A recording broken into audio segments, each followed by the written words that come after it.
Here's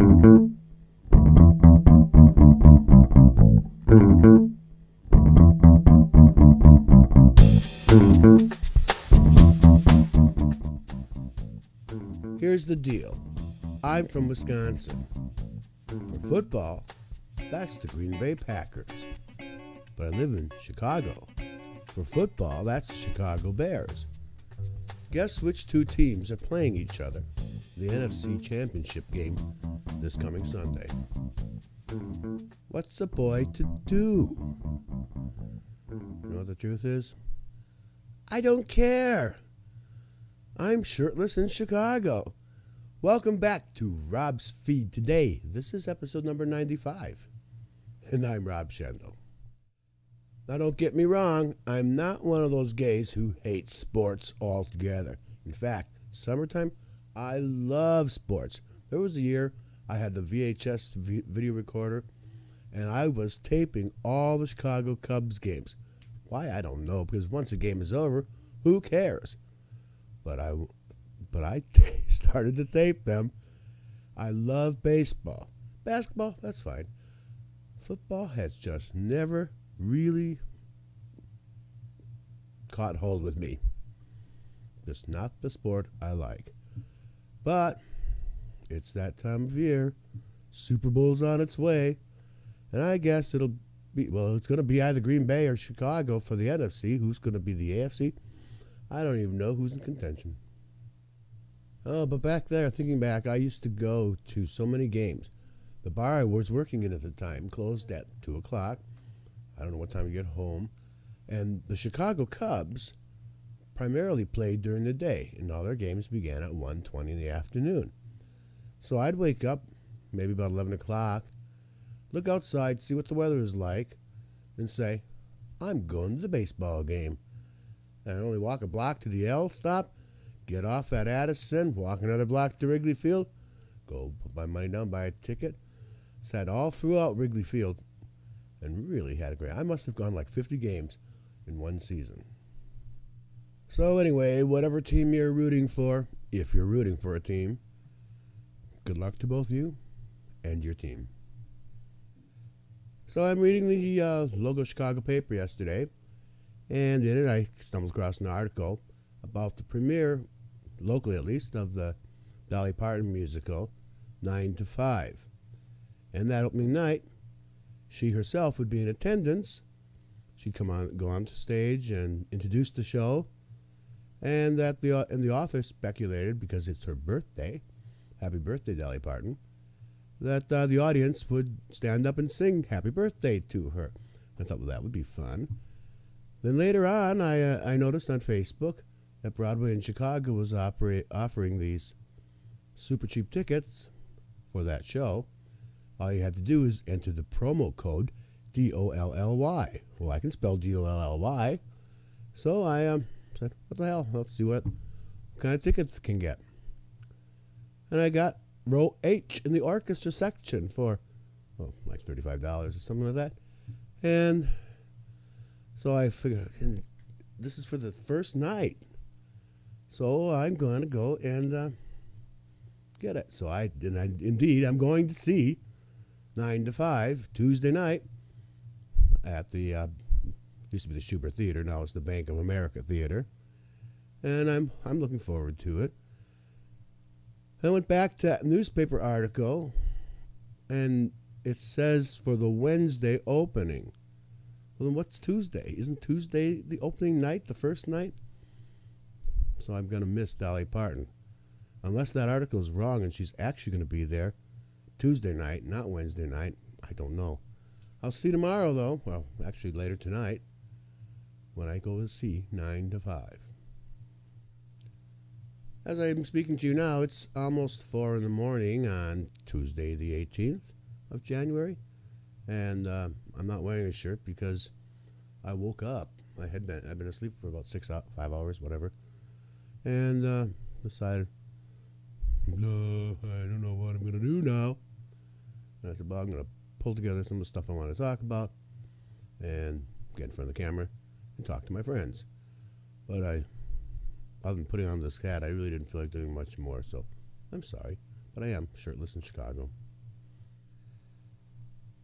I'm not happy about this. I thought bullying had ended, but there's an article from ABC News from the station KSAX that I'm going to refer to, and it says in Miltona, Minnesota, the news of a high school student's suicide began circulating the social network sites Monday morning. After the news spread, that 18-year-old Jefferson High School student, Lance Lundston, had died over the weekend. According to his Facebook page, Lundston was openly gay, and on a Facebook memorial page in his honor, friends said that Lundston had been bullied at school for his sexual orientation. Some students who knew Lundston believed that bullying had led to his suicide. Here we go again. You know, it hadn't happened for a few months. I hadn't heard of any teen suicides, any bullying leading to teen suicides, and there it starts all over again, brand new year, and I'm just stressed about it. That's really one of the reasons this podcast exists. You know, you look at this podcast, you never think that I have an issue with being gay or that I have problems being bullied. And I hope that young people tune in and just see at least a relatively normal, well-adjusted person talking about his gay life. So if you happen to know any gay teens who you suspect may be bullied, may be victims of some sort of mistreatment, and you want to get through to them, give them the link to this podcast. It's just one tiny little thing, but hopefully it can serve as some sort of inspiration. I'm not asking you to do that so that I get ratings or statistics. I genuinely hope that it would help. You know, right now, if you go to itgetsbetter.org, the first thing you will see is the pledge. And this is the pledge. Everyone deserves to be respected for who they are. I pledge to spread this message to my friends, families, and neighbors. I'll speak up against hate and intolerance wherever I see it, at school and at work. I'll provide hope for lesbian, gay, bi, trans, and other bullied teens by letting them know that it gets better.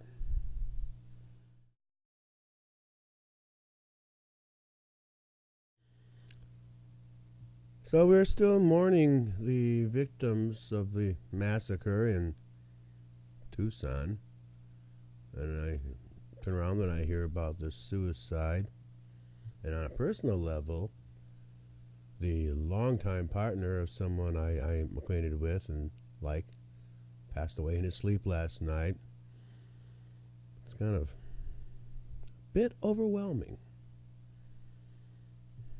A few really great musicians, musical artists, singers got together and recorded a classic rock song in tribute to the victims of the Tucson shooting.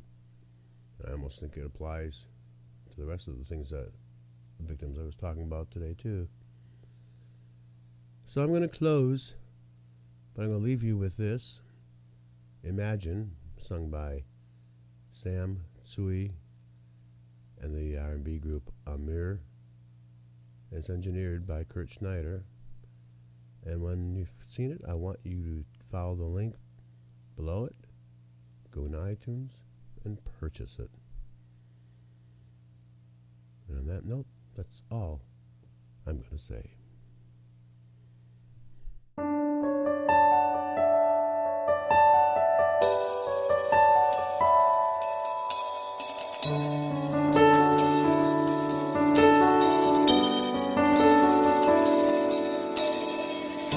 Imagine there's no heaven. It's easy if you try.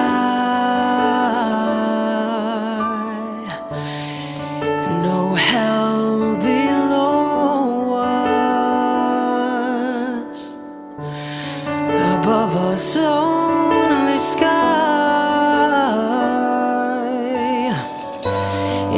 original.